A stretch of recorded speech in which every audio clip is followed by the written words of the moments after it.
فإني باليقين أشهد شهادة الإخلاص ألا يعبد بالحق مألوه سوى الرحمن من جل عن عيب وعن نقصان وأن خير خلقه محمدا من جاءنا بالبينات والهدى رسوله إلى جميع الخلق بالنور والهدى ودين الحق صلى عليه ربنا وسلم والآل والصحب دواما سرمدا. بعد السلام عليكم ورحمة الله وبركاته. Marhaban bikoum, donc je suis heureux d'être parmi vous. Je remercie avant tout ceux qui ont organisé cette rencontre, ceux qui ont organisé cette conférence et ceux qui nous ont honorés d'être parmi vous aujourd'hui.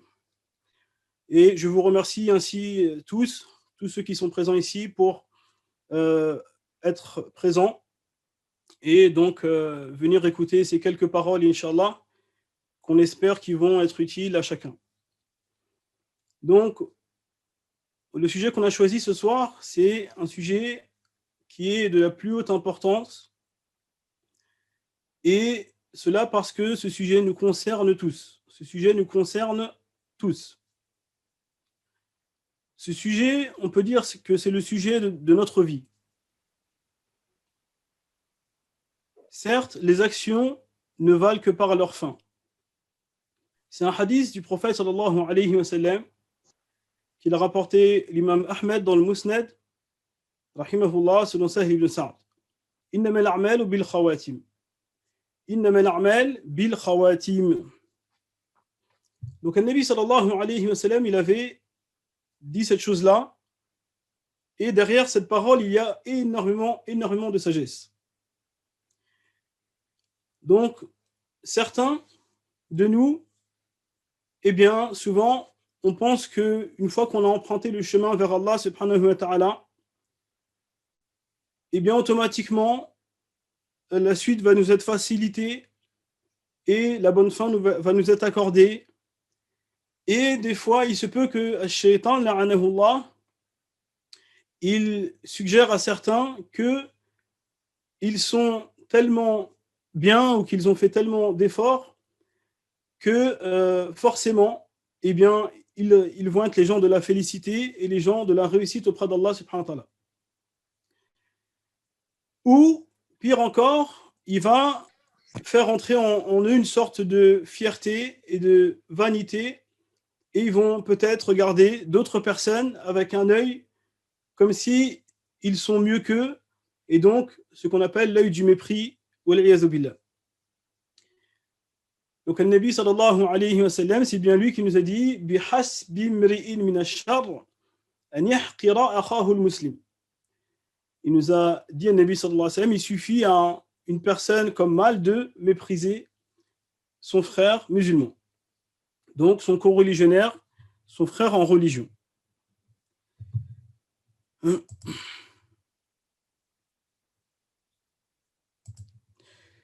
Fa, alhamdulillah.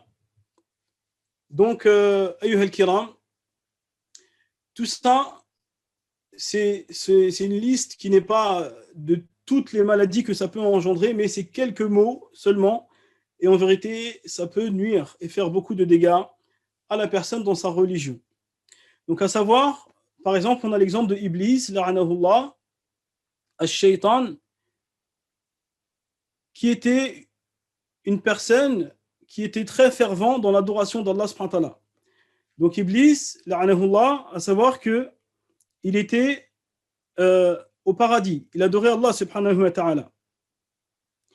Et il était parmi les fervents adorateurs d'Allah subhanahu wa ta'ala, au point que Allah subhanahu wa ta'ala l'a honoré de l'adorer donc avec les anges. Et donc, Iblis, la'anahullah, il a été trompé par cette chose, et c'est là que est venue dans son cœur cette maladie qui est l'orgueil et le mépris de l'autre. Donc, quand il a entendu parler de Adam, alayhi salam, il a dit ana khayrun minhu, je suis meilleur que lui. Cette parole qui a détruit Iblis, la'anahullah, qu'il a perdu. Alors qu'à ce moment-là, il était parmi les plus grands adorateurs d'Allah subhanahu wa ta'ala et parmi les plus fervents. Un niveau que beaucoup ou la plupart n'ont pas atteint aujourd'hui. Donc, ça doit nous laisser à réfléchir. Qu'est-ce qui a valu à Iblis, à Shaitan, de redescendre au plus bas des niveaux dans la création d'Allah subhanahu wa ta'ala? Eh bien, le Nabi sallallahu alayhi wa sallam, il nous indique que les actions ne valent que par leur fin. Donc, ce n'est pas la question de savoir comment on commence, mais la question, c'est de savoir comment on termine. Comment on termine. Donc, le Nabi sallallahu alayhi wa sallam, ayyuha al-kiram,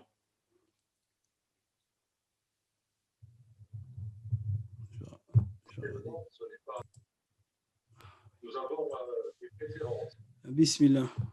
Je me suis trompé de micro, je suis désolé. Donc peut-être que vous entendez mieux maintenant. Donc le Nabi sallallahu alayhi wa sallam, il nous a donné un exemple bien simple dans donc un hadith qui est rapporté fi sahihain selon Ibn Mas'ud radiyallahu anhu. Il a dit à Nabi sallallahu alayhi wa sallam: Inna ahadakum yujma'u khalquhu fi batni ummihi 40 yawman nutfa ثم يكون علقة مثل ذلك ثم يكون مضغة مثل ذلك ثم يرسل إليه الملك فينفخ فيه الروح. Il nous a dit à Nabi sallallahu alayhi wa sallam: l'un d'entre vous, il est façonné dans le ventre de sa mère 40 jours. Donc au début, il a l'état d'une goutte vide, et ensuite il passe à l'état donc de alaqa, donc une adhérence, et ensuite il passe à l'état d'une sorte de pâte mâchée. Et ensuite, on lui envoie l'ange. On lui envoie l'ange qui lui insuffle l'âme. L'ange lui insuffle l'âme. Et il a dit à ce moment-là, Nabi sallallahu alayhi wa sallam, فَيُؤْمَرُ بِكَتْبِ رِزْقِهِ وَعَمَلِهِ وَأَجَلِهِ وَشَقِيٌّ أَوْ سَعِيدٌ. Et à ce moment-là, l'ange, eh bien, on lui ordonne de mentionner à ce moment-là, cette personne qui est présente, cette nouvelle créature d'Allah, eh bien, qu'est-ce qu'il va avoir comme subsistance? Qu'est-ce qu'il va accomplir d'actions et d'œuvres? Et quel sera son terme? Et est-ce qu'il sera quelqu'un du paradis ou non? Et ensuite, il nous a dit, le Nabi sallallahu alayhi wa sallam: وَإِنَّ أَحَدَكُمْ لِيَعْمَلُ بِعَمَلِ أَهْلِ الْجَنَّةِ حَتَّى مَا يَكُونُ بَيْنَهُ وَبَيْنَهَا إِلَّا ذِرَاعٌ فَيَعْمَلُ بِعَمَلِ أَهْلِ النَّارِ فَيَدْخُلُهَا. Donc il nous a dit, voilà qu'un d'entre vous va œuvrer des actions des gens du paradis jusqu'à ce qu'il n'y ait plus entre lui et le paradis qu'une coudée, et ensuite il va faire les actions des gens de l'enfer et il va y entrer. وَإِنَّ أَحَدَكُمْ لِيَعْمَلُ بِعَمَلِ أَهْلِ النَّارِ حَتَّى مَا يَكُونُ بَيْنَهُ وَبَيْنَهَا إِلَّا ذِرَاعٌ فَيَعْمَلُ بِعَمَلِ أَهْلِ الْجَنَّةِ فَيَدْخُلُهَا. Donc il nous a dit, et certains de vous, ils vont faire les actions des gens du feu jusqu'à ce qu'il n'y ait plus entre eux et le feu qu'une coudée, et ensuite ils vont faire les actions des gens du paradis et ils vont y entrer. Allahu Akbar. Donc c'est ça la question aujourd'hui qu'on doit se poser aujourd'hui. Qui et quelle sera notre fin? Qui sommes-nous réellement et quelle sera notre fin? Pourquoi? Avant même de sortir au monde, eh bien, cela était déjà écrit. Est-ce qu'on a une possibilité de gérer notre destin quelque part? Donc ici, ayyuha al-kiram, ils ont posé la question au prophète sallallahu alayhi wa sallam. Est-ce que tout est écrit et paramétré, donc il n'y a plus rien à faire, et dans ce cas-là, on se repose là-dessus, ou on doit œuvrer? Et le Nabi sallallahu alayhi wa sallam, il a dit: i'malu fa kullun muyassarun lima khuliqa la. Œuvrez, car chacun, il lui sera facilité la chose pour laquelle il a été créé. Donc ici, il y a une grande subtilité. Il y a une grande subtilité dans ce récit, dans ce hadith, qui est que pourquoi des gens, ils vont faire toute leur vie le khair, toute leur vie, on va les voir dans les actions de bien, on va les voir dans les prières, mashallah, on va les voir le jeûne, ils vont faire énormément de choses de bien. Et juste à la fin, au dernier tournant, eh bien, ils seraient des gens de l'enfer. Quelle est la subtilité dans cela? Et pourquoi d'autres, on les verrait en train de faire des actions des gens de l'enfer, au point presque que certains, quand ils vont passer les voir devant, quand ils vont passer devant, ils vont les voir, ils vont presque se dire cela, c'est fini. Et au final, ce seront des gens du paradis. Subhanallah. Ayyuha al-kiram, Allah subhanahu wa ta'ala, il nous apprend ici que son savoir immense ne s'arrête pas aux apparences. Son savoir immense ne s'arrête pas à ce que nous, les faibles créatures, on voit au premier abord.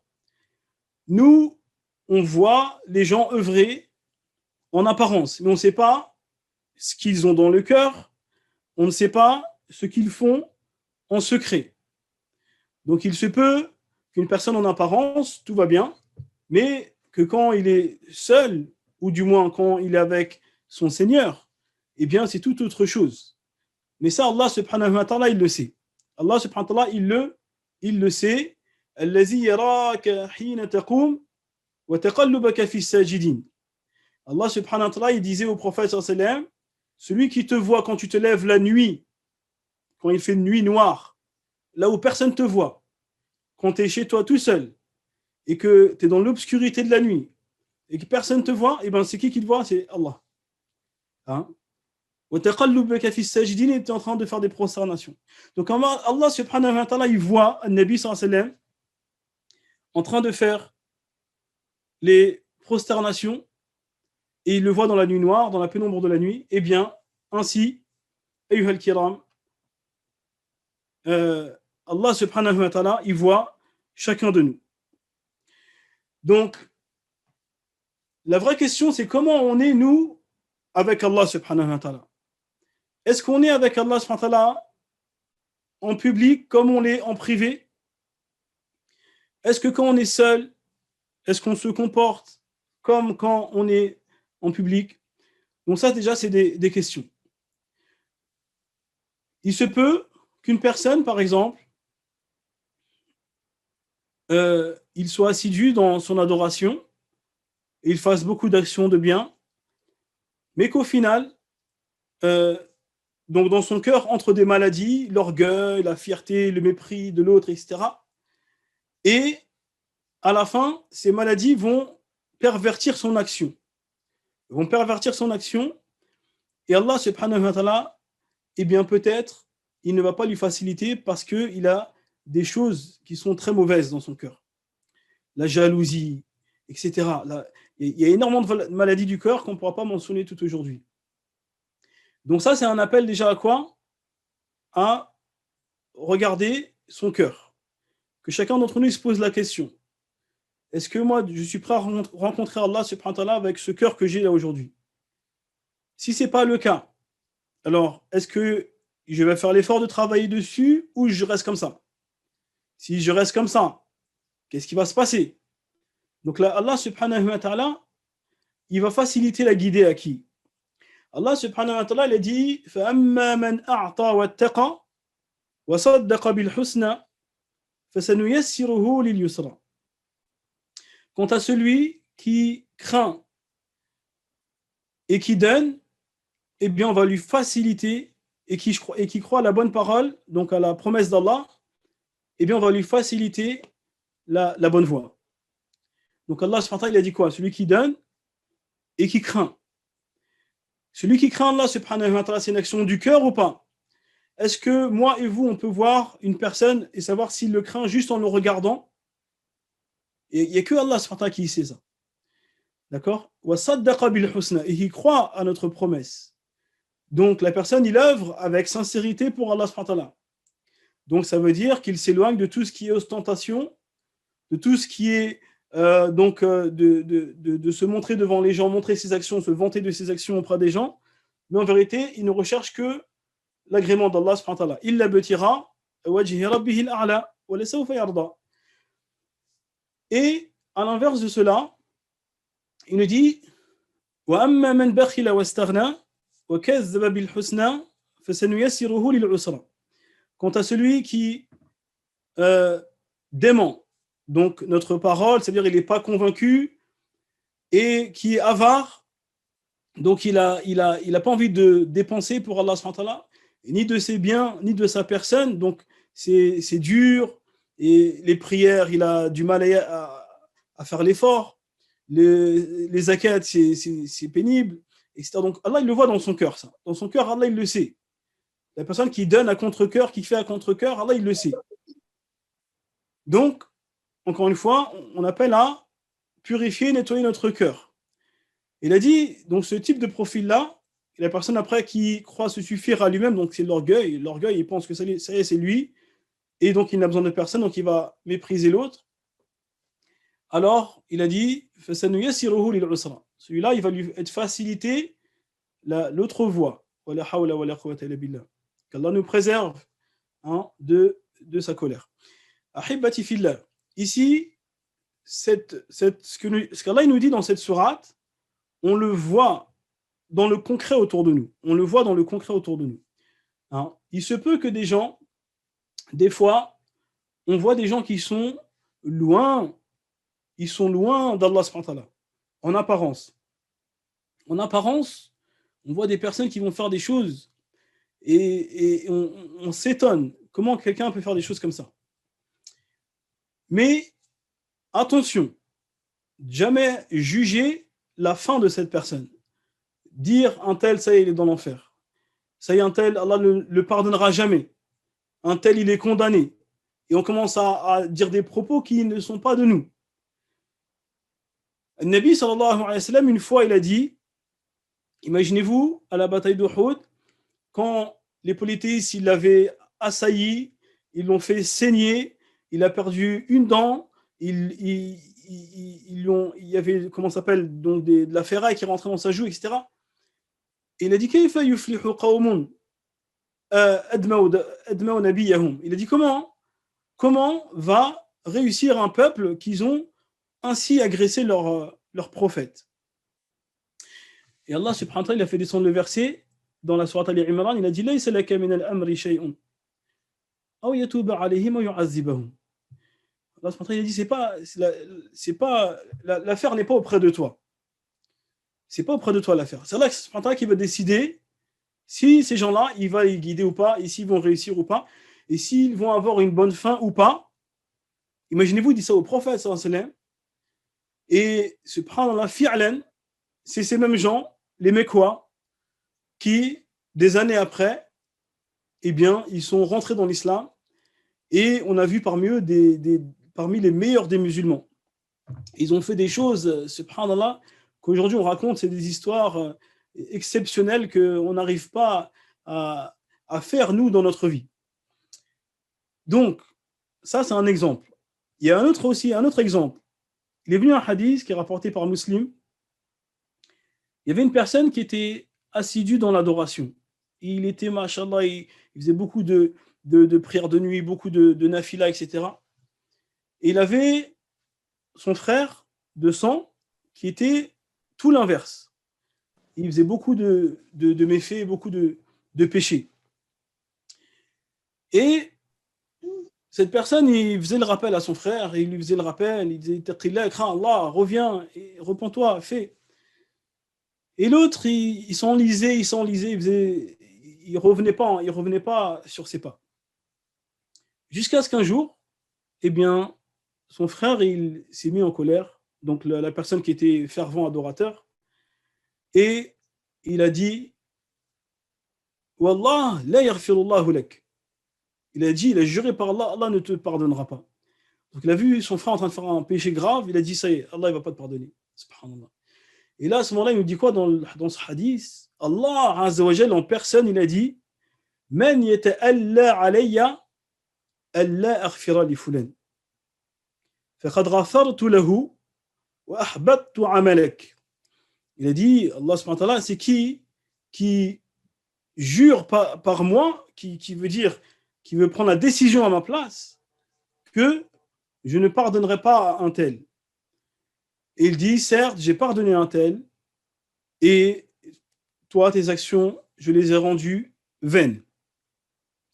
Donc ça nous appelle à quoi, encore une fois? Eh bien, on ne peut pas se permettre de juger qui va aller au paradis, qui va aller en enfer, comme ça, sur les apparences. À moins qu'il y ait un texte, bien entendu, dans le Coran ou la Sunna.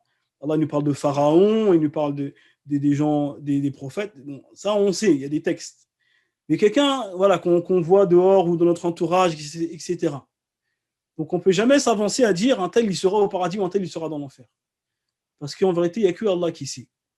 Donc, nous, la seule chose qui nous est demandée, c'est toujours de conseiller, de propager le bien autour de nous et de demander à Allah subhanahu wa ta'ala surtout qu'il nous accorde une bonne fin.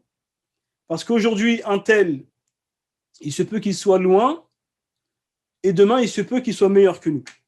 Et combien on en a vu des gens comme ça, qui étaient très loin dans le Jahiliya, mais le jour où Allah subhanahu wa ta'ala a décidé, ils sont devenus meilleurs que des gens qui ont des dizaines et des vingtaines d'années dans l'islam. Subhanallah.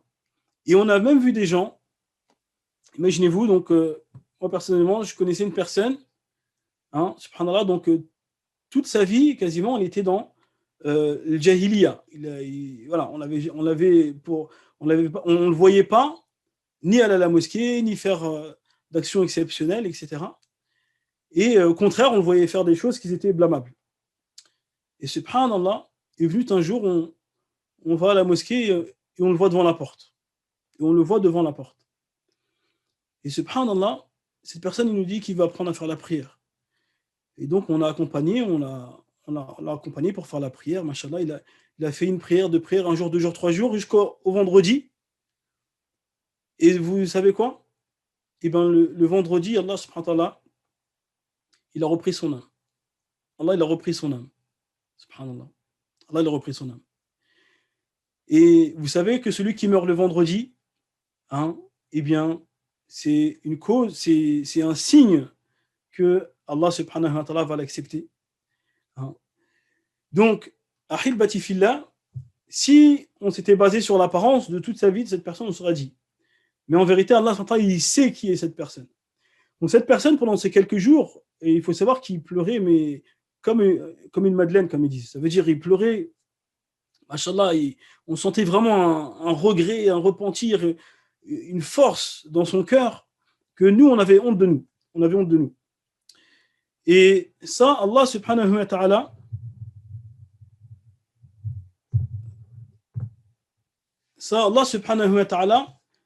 lui, il le sait, ça. Donc il se peut que cette personne, quand il rentre chez lui le soir, il se peut qu'il pleure. Il se dit, pourquoi je fais ces choses-là? Et pourquoi les autres, ils font et moi, j'y arrive pas? Peut-être. Nous, on ne sait pas ce qui se passe dans l'invisible. Nous, on voit en apparence un tel dehors, on le voit dans des mauvaises assises. Mais en vérité, quand il est tout seul, qu'est-ce qu'il fait? Nous, on ne sait pas, mais Allah ici. Allah subhanahu wa ta'ala ici. Et à l'inverse de cela, il y a tout l'inverse. Il y a une personne, on va le voir, machallah, dans les actions de khair, dans les assises de bien, il apprend la science, il fait le hajj, il fait... Et du jour au lendemain, on ne comprend rien du tout et ça devient complètement l'inverse. Vous en avez sûrement connu. Donc, subhanallah, on se demande comment ça se fait qu'on arrive de là à là. Et Allah subhanahu wa ta'ala ici. Allah subhanahu wa ta'ala ici, ce qu'il y a dans les cœurs. Parce que souvent, beaucoup, les gens qui sont dans le din, ils ont tendance des fois à se reposer sur les éloges des gens. Machallah, tu fais la prière, Allah, 5 prières à la mosquée à l'heure. Les gens, ils vont gonfler la personne jusqu'à ce qu'ils croient que ça, il est accepté. Et à ce moment-là, c'est là que quand il s'accroche à ça, eh bien, son effort, il va diminuer et son orgueil va peut-être venir, apparaître et il va commencer à mépriser l'autre. Et des maladies vont rentrer dans son cœur et peut-être que c'est des causes. Ou aujourd'hui, avec ce qu'on a avec les smartphones aujourd'hui. Donc, combien on a entendu d'histoires de frères ou de sœurs, donc dehors, tout le monde voit des gens bien, des gens pieux, etc. Et au final, qu'est-ce qui se passe dans le téléphone? Allah, il le sait, ça. Personne t'a vu, mais Allah, il t'a vu. Allah, il t'a vu. Allah, il t'a vu. Donc ça, c'est des causes, peut-être, pour lesquelles Allah, il ne va pas faciliter à une personne. Comme il disait le Qahtani, rahimahullah, quand ton âme, elle t'appelle dans les ténèbres de la nuit, à la désobéissance, dis, celui qui a créé les ténèbres me voit. Allah, il me voit. Je ne peux pas tromper Allah subhanahu wa ta'ala. Je peux tromper tout le monde, mais pas Allah subhanahu wa ta'ala. Et mon sort, il est auprès de qui? Auprès d'Allah subhanahu wa ta'ala. Donc Allah ici. Allah subhanahu wa ta'ala, il nous donne l'exemple dans le Coran d'une personne. Dans la sourate Al-A'raf, à la fin de la sourate, vers la fin. Et une personne, il a dit Ataynahu ayatina fansalakha minha. Une personne, il a dit, on lui a donné nos signes et il s'en est complètement dissocié. Donc c'est quoi cette personne? Il nous raconte une histoire en fait, une personne à qui Allah subhanahu wa ta'ala, il avait appris le savoir, qui était très assidu dans l'adoration et qui était arrivé à un point, machallah, où il avait tellement appris de choses qu'il était parmi les érudits du peuple de Moussa, beaucoup ils disent. Et Allah subhanahu wa ta'ala lui avait enseigné son nom le plus immense par lequel il exauce les doigts. Par lequel il exauce les doigts. Et enfin, eh bien cette personne, subhanallah, al-shaytan, la'anahullah, il a réussi à faire entrer dans son cœur l'orgueil, et lui faire croire qu'il était meilleur que les autres, etc. Et au point qu'à la fin, il a complètement arrêté tout ce qu'il faisait de bien. Il est retourné sur ses pas. Donc ça, c'est un exemple qu'il nous donne dans le Coran d'une personne qui était vivant dans le peuple de Moussa, pourtant qui était un grand érudit, que les gens respectaient, qui avait les doigts exaucés, etc. Et il arrive ce jour où son cœur est tombé malade, et après, donc il est retourné sur ses pas. Pareillement, au temps du prophète, sallallahu alayhi wa sallam, il nous rapporte Sahl ibn Sa'd. Sahl ibn Sa'd, il nous rapporte que le prophète sallam était dans une expédition et il y avait une personne qui disait, tous les compagnons ils étaient émerveillés par son courage. Il était quelqu'un de très téméraire, etc. Et tout le monde voulait être cette personne. Il se disait, mashallah, tant tel, mashallah, comment il se donne pour Allah subhanahu wa ta'ala. Et le Nabi sallallahu alayhi wa sallam, il leur a dit, vous savez, cette personne, eh bien, c'est une personne de l'enfer. Donc, quand il a dit ça, les Sahaba, ils n'ont pas compris. Comment ça se fait? Un tel, il est toujours le premier à faire les actions, toujours devant, toujours en train de montrer l'exemple, et c'est quelqu'un de l'enfer. Et à ce moment-là, il y a un compagnon, il a dit, je vais le suivre. Il a dit, je vais le suivre. Et il l'a suivi. Et il a dit, jusqu'à un moment où il a été blessé. Il a été blessé, et ensuite, il n'a pas patienté sur sa blessure. Et donc, il a eu sûrement très mal. Et après, ce qu'il a fait, il a pris son arme et il s'est suicidé. Il s'est suicidé, subhanallah. Et à ce moment-là, le compagnon il est revenu au prophète, sallallahu alayhi wa sallam, et il lui a raconté. Et le prophète, sallallahu alayhi wa sallam, il a regardé les compagnons, il leur a dit, vous avez vu. Donc, parce que le suicide, bien entendu, est interdit en islam, on sait très bien.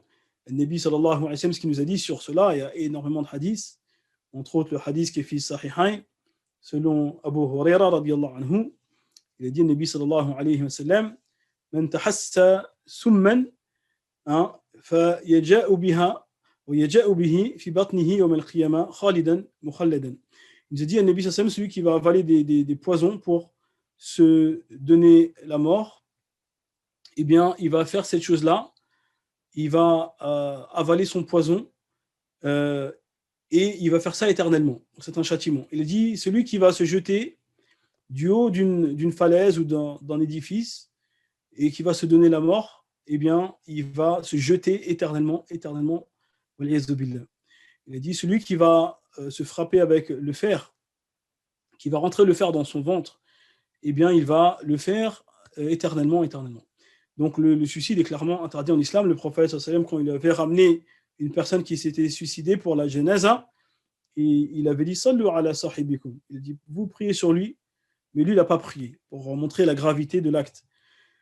Donc ici, le Nabi sallallahu alayhi wa sallam, il n'a pas été trompé par l'apparence, car Allah subhanahu wa ta'ala lui a révélé un tel, en vérité, voilà. Allah subhanahu wa ta'ala, il sait ce qu'il y a derrière. Donc ici, ayyuha al-kiram, il a dit à Nabi sallallahu alayhi wa sallam dans la suite du hadith, inna ahadakum liya'malu بعمل أهل الجنة فيما يبدو للناس فيسبق الكتاب فيعملوا بعمل أهل النار فيدخلوها. Il a dit, certains, ils vont faire les actions des gens du paradis dans ce qui apparaît aux gens, c'est-à-dire dans ce qu'on voit en apparence, et ensuite son livre va le précéder et il va faire les actions des gens de l'enfer et il va y rentrer. Et d'autres, ils vont faire des actions des gens de l'enfer dans ce qui apparaît aux gens, fima yabdu linnas. Il a dit, c'est en apparence. Et après, en vérité, il va faire des actions des gens de l'enfer et il va y rentrer. Il nous a dit aussi, le Nabi sallallahu alayhi wa sallam, إذا أراد الله بعبده خيرا استعمله قبل موته. Donc il nous a dit, le Nabi sallallahu alayhi wa sallam, quand Allah subhanahu wa ta'ala il veut du bien de son serviteur, il va l'utiliser. Et après, les Sahaba, ils ont demandé comment ça il va l'utiliser. Il a dit, le Nabi sallallahu alayhi wa sallam, يوفقه لعمل صالح قبل موته. Donc Allah subhanahu wa ta'ala, il va lui faciliter une bonne action avant sa mort. Donc il va lui faciliter une bonne fin en fait. Donc ça doit être devant nous. Comment, maintenant nous qu'on on a entendu tous ces récits-là, on va faire en sorte qu'on soit parmi ces gens qu'Allah subhanahu wa ta'ala il va utiliser avant leur mort pour avoir une bonne fin. Donc il y a des causes. Il y a plusieurs causes pour cela. Il y a des moyens d'y arriver, Inch'Allah. Allah subhanahu wa ta'ala, il est juste. N'est-ce pas que c'est Allah le plus sage des sages? Allah subhanahu wa ta'ala il dit وَمَا رَبُّكَ بِظَلَّامٍ لِلْعَبِيدِ. Ton Seigneur ne fait pas d'injustice aux serviteurs. Donc, Allah il est juste. Allah il est juste. Comment on procède avec Allah subhanahu wa ta'ala, comment on se comporte? Eh bien, c'est ce qu'on retrouvera auprès de lui, subhanahu wa ta'ala. Donc, ayyuha al-kiram, déjà, parmi les conseils que l'ulama y donne pour, Inch'Allah, avoir une bonne fin. La première chose, c'est de s'orienter vers Allah subhanahu wa ta'ala quotidiennement, c'est-à-dire constamment. Constamment, j'essaie de m'orienter vers Allah subhanahu wa ta'ala, car c'est lui qui va me faciliter. Et si Allah subhanahu wa ta'ala il facilite à une personne, cette personne a réussi. Et Allah il dit وَمَنْ يَهْدِ اللَّهِ فَمَا لَهُ مِنْ مُضِلٍ. Celui qu'Allah il guide, personne ne peut l'égarer. Dans chaque prière, on demande à Allah subhanahu wa ta'ala qui nous guide as-sirat al-mustaqim, qui nous permette d'être sur ce chemin droit. Donc quand on dit ihdina, est-ce que ça veut dire qu'on n'est pas encore guidé sur ce chemin? Non, ça veut dire que on doit y rester.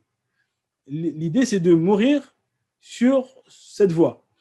Donc, si dans chaque prière, imaginez-vous, dans chaque unité, 5 prières par jour, on dit à chaque fois cette dua, c'est que c'est important. C'est qu'on a besoin d'Allah à chaque instant. On a besoin d'Allah subhanahu wa ta'ala à chaque instant qui nous facilite la guider. Alors, ça aussi, c'est donc un appel à corriger son intention. Pourquoi on fait les choses? Quand je fais une action de bien, je corrige mon intention. Donc l'intention, c'est quelque chose qu'il faut contrôler en permanence. Il disait, Sufyan al-Thawri, ما عالجت شيئا أشد علي من نيتي لأنها تتقلب علي. Il disait, al-Thawri, il disait, je n'ai pas lutté contre une chose comme mon intention. Parce que mon intention, elle change. Et c'est le cœur. Le cœur, سمي القلب لتقلبه. Ils disent, le cœur a été parce qu'il change.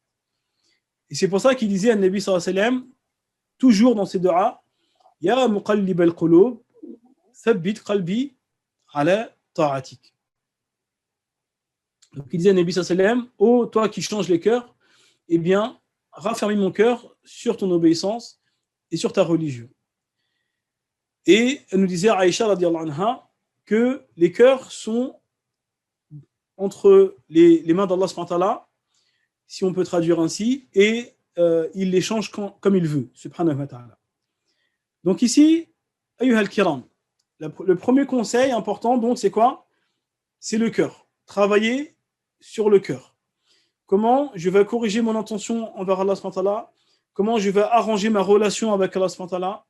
comment je vais mettre ma confiance en lui dans ces choses-là, comment je vais essayer de nettoyer mon cœur des maladies qui sont donc l'orgueil, le mépris de l'autre, la vanité, la jalousie, etc. Donc ça, c'est un travail qu'on fait au quotidien. C'est un travail qu'il faut faire au quotidien pour justement se préserver. Si le cœur, il est bon, eh bien, le corps, il va être bon. Hein, donc, il nous a dit, Nabi sallam, eh bien, il y a dans le corps un bout de chair. S'il est bon, le reste, il va être bon. C'est le cœur. Donc, si j'arrive à corriger mon cœur, Allah, il l'a vu, et le reste, ça va suivre, Inch'Allah. Le reste, ça va suivre. Et ensuite, donc, essayer de fréquenter les assises de bien. Comme celle-ci, on demande à Allah subhanahu wa ta'ala qu'il en fasse une assise de bien et de sa satisfaction, et comme tant d'autres. Donc on essaye au maximum de notre capacité d'être avec les gens de bien et dans les assises de bien, d'écouter les bonnes paroles, de s'entourer des gens de bien, parce que, comme il est dit, Inna sahib sahib, le compagnon, il te tire. Quand on est avec quelqu'un régulièrement, eh bien, forcément, il va nous amener vers lui. Donc, il va nous influencer. Donc, si on est avec une personne de bien, eh bien, elle va nous influencer dans le bien. Donc, il va nous tirer vers le haut. Et si on est avec des gens qui font des choses blâmables, forcément, même si on peut être très bien, mais au bout d'un moment, on va être influencé vers le blâmable. Donc, c'est pour ça qu'il avait dit à Nabi sallallahu alayhi wa sallam, comme il avait rapporté à Abu Moussa al-Ash'ari, il avait dit que l'exemple de la personne qui a de bonne assise, c'est comme la personne qui vend le musc. Eh bien, soit on va sentir de lui une bonne odeur, ou soit il va nous en faire partager. Et ensuite, il a donné l'exemple de celui qui travaille dans la forge. Donc, l'exemple de la mauvaise assise, c'est on va forcément peut-être sentir de ces assises donc des mauvaises odeurs, et il peut peut-être brûler notre vêtement avec la forge. Donc ça, c'est l'exemple tout à fait des assises. Donc j'essaye au quotidien d'avoir des assises de bien et de côtoyer des gens qui vont me faire avancer. Donc ça me permettra, Inch'Allah, si je vis comme ça, eh bien qu'Allah subhanahu wa ta'ala me facilite la bonne fin. Effectivement. Combien de gens comme ça, au chevet de leur mort, eh bien, sont venus leurs bons compagnons les conseiller, et juste au moins pour dire la ilaha illallah, de rencontrer Allah avec une bonne opinion. Il nous a dit, Nabi sallallahu alayhi wa sallam, man kana akhiru kalamihi min ad-dunya la ilaha illallah dakhala al-jannah, celui qui aura pour dernière parole dans cette vie la ilaha illallah entrera au paradis. Donc ça, à ce moment-là, si moi j'ai côtoyé que des mauvaises assises, ce qui va me rappeler au moment de la mort, hein? Tandis que si je suis avec des gens de bien, eh bien forcément, Allah subhanahu wa ta'ala va faciliter ces choses-là, que des gens viennent me rappeler au moment de la mort. Et aussi, il nous a dit, Nabi sallallahu alayhi wa sallam, Man ahabba liqa Allah, ahabba Allahu liqa'a. Celui qui aime la rencontre d'Allah, Allah aimera sa rencontre. C'est-à-dire à ce moment-là, c'est quand on arrive vers la fin, eh bien, effectivement, il faut qu'on ait une bonne opinion d'Allah. Ne mourrez pas sans avoir une bonne opinion d'Allah. Allah subhanahu wa ta'ala est capable de pardonner, Allah il est miséricorde, etc. Et ça, on va avoir une bonne opinion d'Allah aussi quand on va être entouré de bons conseillers. Aussi, ayyuhal kiram, parmi les causes pour avoir une bonne fin, ils nous disent, c'est d'essayer de pas faire les choses dans l'ordre. Ça veut dire que on va, au début de notre parcours religieux, avoir un certain rythme, un certain niveau, mais il faut toujours penser à essayer de s'améliorer. Il faut toujours essayer de s'améliorer, parce que Allah subhanahu wa ta'ala, il a blâmé dans le Coran des gens qui, avec le temps, leurs cœurs ont durci. Donc, souvent, c'est ce qui arrive aux gens qui rentrent dans la religion. Au début, ils sont motivés, ils ont envie de faire des exploits, et au fur et à mesure, 1 an, 2 ans, 5 ans, au bout de 10 ans, après, ça fait que descendre. Donc ça, c'est un mauvais signe. Ça, c'est un mauvais signe. Il faut essayer absolument que ce soit le contraire. Donc, on n'a pas dit au début, quand on arrive dans le din, qu'on ne fait rien, attention. Donc, on fait les obligations. Mais après, quand on parle d'œuvres surérogatoires, eh bien, voilà. Là, l'idée, c'est de faire des actions constantes. Il nous a dit, le Nabi sallallahu alayhi wa sallam, Habbul a'mal ila Allah adwamuh. Il nous a dit, les actions qu'Allah il aime le plus, c'est celles qui sont constantes. Donc, par exemple, au début, pourquoi pas, eh bien, après le Ramadan, on a jeûné un mois, on peut essayer de garder même un jour, 2 jours par mois, 3 jours, pourquoi pas. Donc, peut-être pas se précipiter à vouloir jeûner un jour sur deux ou autre, mais au moins un jour, 2 jours, comme ça. Donc, on prend un petit peu pour voir déjà si on va arriver à être constant. Parce que souvent, ce qui se passe après le Ramadan, les gens, ils ont envie de, certains, ils foncent, ils ont envie de faire plein de choses, et au bout de 2, 3 mois, il n'y a plus rien. Donc, il a gardé un peu et il n'a plus rien du tout. Donc, l'idéal, c'est de garder un peu. On se dit, voilà, on va faire un petit peu, mais constant. Pareil pour la prière. Donc, on voit des fois pendant le Ramadan, on arrive à faire, machallah, des prières de nuit, etc. Et pourquoi on n'arrive pas pendant l'année? On peut faire de la 4, pourquoi pas? On fait 5 minutes. Il ne faut pas se donner des objectifs grands, des grands objectifs. C'est-à-dire souvent, les gens, ils se donnent des grands objectifs et au bout d'une semaine, 2 semaines, 3 semaines, après, ils n'y arrivent plus, après, ils arrêtent tout. On essaie de se donner des objectifs. C'est-à-dire là, dès maintenant, nous, là, on peut se donner un objectif, par exemple. Eh bien, si moi, par exemple, la nuit, je ne fais aucune prière, et Allah, il aime beaucoup la prière de nuit, la meilleure prière après la prière obligatoire, c'est la prière de nuit, mais j'essaie de faire 2 rakats. Je donne 5 minutes. C'est quoi 5 minutes? Franchement, on les a.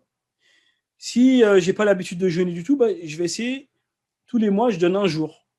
Tous les mois, je donne un jour, je jeûne. Et j'essaye comme ça pendant un an. Si je n'ai pas l'habitude de faire des sadaqas, des aumônes, eh ben, j'essaye, tous les mois, par exemple, je donne, allez, 1 euro, 5 euros. Une somme qui est accessible, je ne vais même pas le sentir. Et j'essaie de tenir comme ça pendant plusieurs mois, voire un an. Je me donne un bilan sur un an. Une fois que l'année, elle est passée, j'ai réussi à être constant. Donc, normalement, c'est largement faisable. Parce qu'un jour par mois de jeûne, c'est vraiment faisable, surtout en hiver. 2 rakats la nuit, normalement, on peut le faire, 5 minutes. Donc, on a dit la nuit, c'est pas forcément au milieu de la nuit, on peut faire ça après l'Aïcha. Maintenant, il est tôt, l'Aïcha. On peut faire ça avant le Fajr. Hein, donc, l'idée, c'est de faire 2 rakats. Et voilà, donc l'idée, c'est que d'année en année, j'essaie de rajouter un tout petit peu à chaque fois. Donc, j'étais à 2, ben, je fais 4. Si j'étais à 4, je fais 6. Si j'étais à 6, je fais 8. Jusqu'à arriver à un niveau satisfaisant. Ça veut dire un niveau qui est proche, on va dire, de la sunna. Le prophète Sassam, il priait 11 unités par nuit, certains disent 13, par exemple. Pourquoi pas essayer de jeûner lundi et le jeudi. Après, ceux vraiment qui voient qu'ils sont vraiment motivés, ils arrivent à faire ça pendant 2, 3, 4 ans. Pourquoi pas ils essayent de faire plus. Hein. Maintenant, sans se forcer, il ne faut pas que ce soit quelque chose de contraignant, parce que là, la crainte, c'est qu'après, si on se force trop, après, on peut tout arrêter. Donc, il ne faut surtout pas arriver là. On prend vraiment ce qu'on peut faire et pas rajouter plus que la capacité.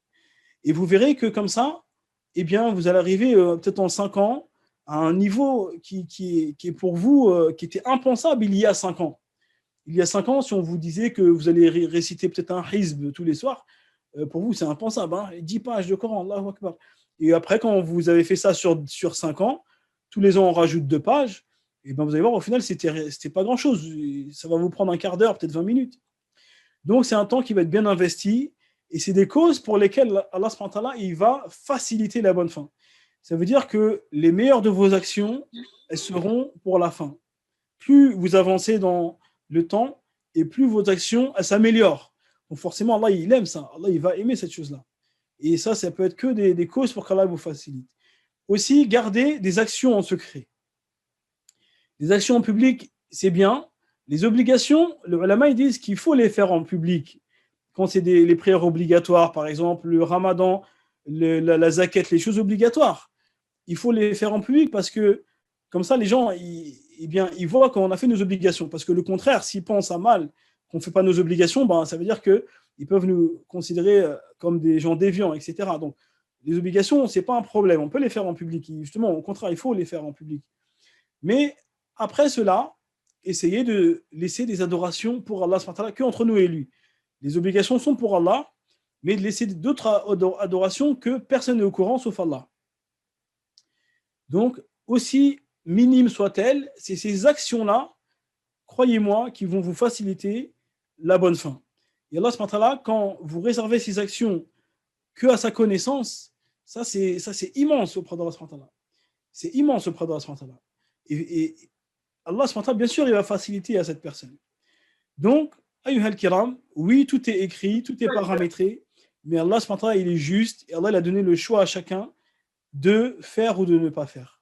Donc, à nous de prendre notre vie en main et d'avancer vers Allah, subhanahu wa ta'ala, d'essayer de construire, de bien s'entourer, de fréquenter les bonnes assises et d'essayer de s'améliorer tout le temps dans notre religion, dans notre pratique, d'apprendre aussi, parce que c'est ça qui va nous donner la force et la motivation et qui va être un rempart contre Shaitan et les diables humains aussi, puisqu'on a forcément des gens qui vont essayer des fois de nous faire sortir du chemin. Donc c'est avec tout ça qu'on va pouvoir maintenant se prémunir. Et Allah subhanahu wa ta'ala, s'il voit en nous le bien, il va nous faciliter. S'il voit en nous le bien, il va nous faciliter.